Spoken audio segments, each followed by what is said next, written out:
نہیں لگاتے تو تمہارے اوپر امداد بند۔ اس نے کلید اپنے ہاتھ میں لی ہوئی ہے، اگر وہ پابندی لگا دے، نہ چین آپ کو پیسے دے سکتا ہے، نہ سعودی عرب آپ کو پیسے دے سکتا ہے، نہ امارات آپ کو پیسے دے سکتا ہے، دنیا کا کوئی دوست ملک آپ کی مدد کو تیار نہیں ہے۔ آپ نے ان کی مرضی کے مطابق قیمتیں بھی چڑھانی ہوتی ہیں، آپ نے ان کی مرضی کے مطابق ٹیکس بھی لگانے ہوتے ہیں، آپ نے ان کی مرضی کے مطابق بجٹ تیار کرنا ہوتا ہے، اور ان کی مرضی کا بجٹ پارلیمنٹ سے پاس کرانا ہوتا ہے۔ کہاں ہے آپ کی آزادی؟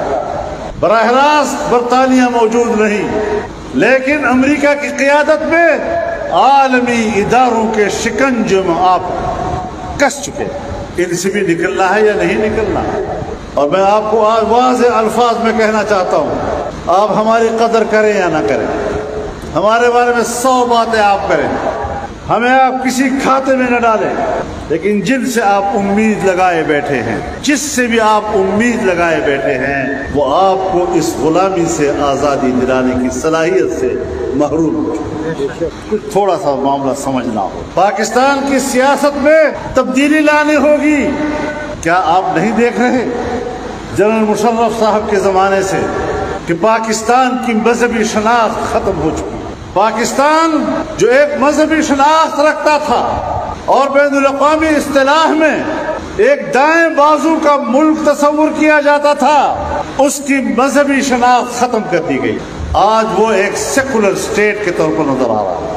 کہاں گیا آپ کا آئین؟ پاکستان کا آئین کہتا ہے کہ حاکمیت اعلیٰ صرف اللہ رب العالمین کی ہوگی۔ پاکستان کا آئین کہتا ہے کہ اسلام پاکستان کا مملکتی مذہب ہوگا۔ پاکستان کا آئین کہتا ہے کہ قانون سازی قرآن و سنت کے مطابق ہوگی۔ پاکستان کا آئین کہتا ہے کہ قرآن و سنت کے منافی کوئی قانون سازی نہیں ہوگی۔ اسلامی نظریاتی کونسل اپنی سفارشات مکمل کر چکا ہے، آج تک اس پر قانون سازی نہیں ہو رہی۔ کوئی ہے پوچھنے والا؟ کون پوچھے؟ میں آج اس عظیم الشان اور فقید المثال اجتماع کو جھنجھوڑنا چاہتا ہوں، اس کے فکر کو جھنجھوڑنا چاہتا ہوں، آپ کے دلوں کو جھنجھوڑنا چاہتا ہوں، آپ کے احساسات کو جھنجھوڑنا چاہتا ہوں، آپ کے شعور کو جھنجھوڑنا چاہتا ہوں کہ کس سے امید لگائے بیٹھے ہو، کہاں کھڑے ہیں آپ ان حیث القوم؟ ذرا اپنی سوچوں میں تبدیلی لانے ہو۔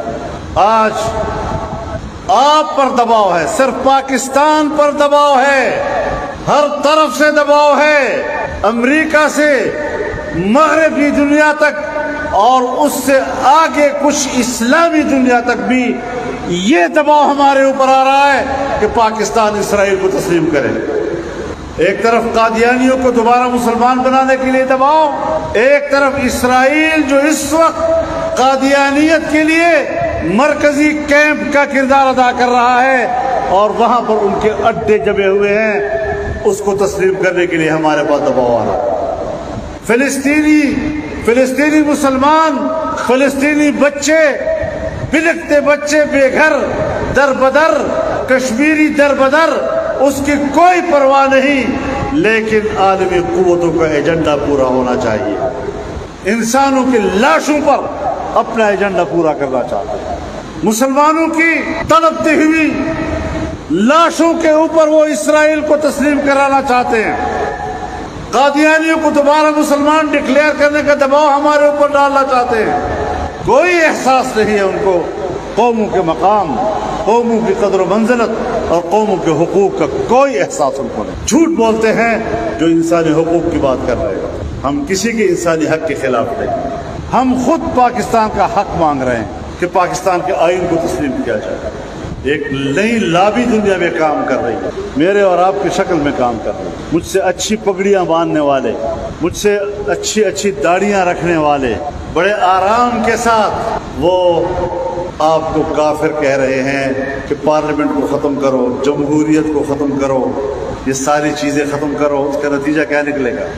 کچھ چیزیں ہیں جو کہیں جا کر رکی ہوئی ہے، اگر اس کا بند ٹوٹ جائے تو پھر کوئی چیز محفوظ نہیں ہوگی، نہ پاکستان کا نظریہ رہے گا، نہ پاکستان کا آئین رہے گا، نہ اللہ کی حاکمیت اعلیٰ کا تصور رہے گا اور آئین پارا پارا ہو جائے گا۔ اس آئین کو نشانہ بنایا ہوا ہے بہت سے لوگوں نے، اور کفر اور اسلام تو آپ کے اور ہمارے ہاتھ کی، جب چاہے کسی مسلمان کو کافر کر دیں، جب چاہے کسی مسلمان کو مسلمان بنا، جیسے ہمارا اختیار، جیسے ہم نے فیصلے کر رہے ہیں۔ اس نازک حالات سے آپ گزر رہے ہیں۔ دینی مدارس کے حوالے سے یاد رکھیں، دینی مدرسہ بر صغیر کا مسئلہ ہے۔ جس طرح قادیانیت اور فتنہ قادیانیت بر صغیر کا مسئلہ ہے اور تھا، اسی طرح دینی مدرسہ یہ بر صغیر کا مسئلہ ہے۔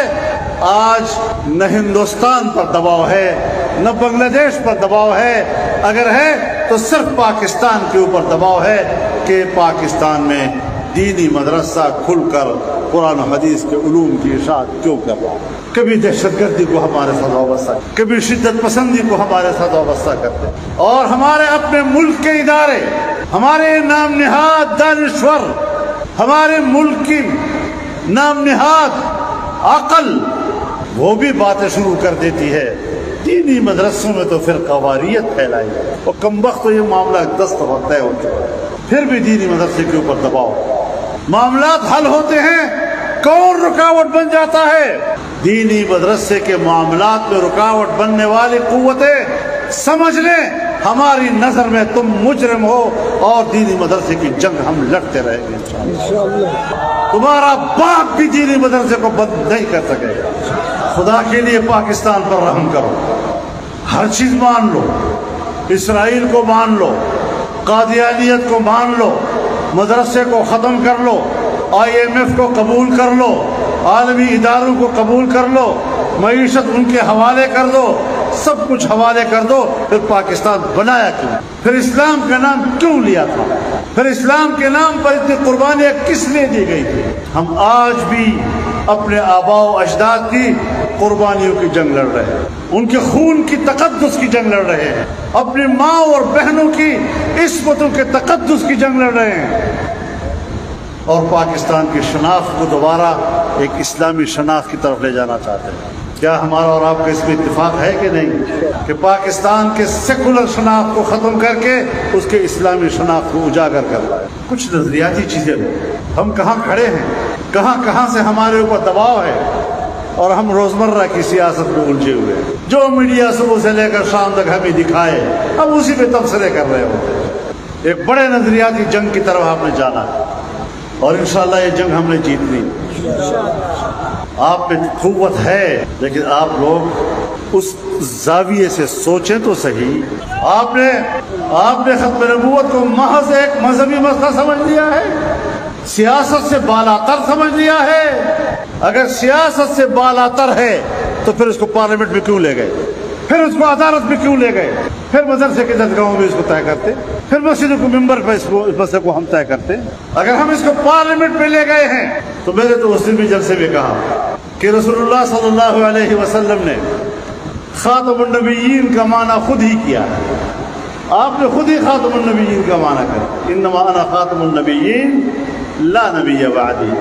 علماء انبیاء کے وارث ہیں، اور وراثت یہ ہے کہ ہم اتنے بڑے معاملات کو، دینی اور مذہبی معاملات کو کبھی فرقہ واریت سے جوڑ دیں، سوئے سخن نہ رہے۔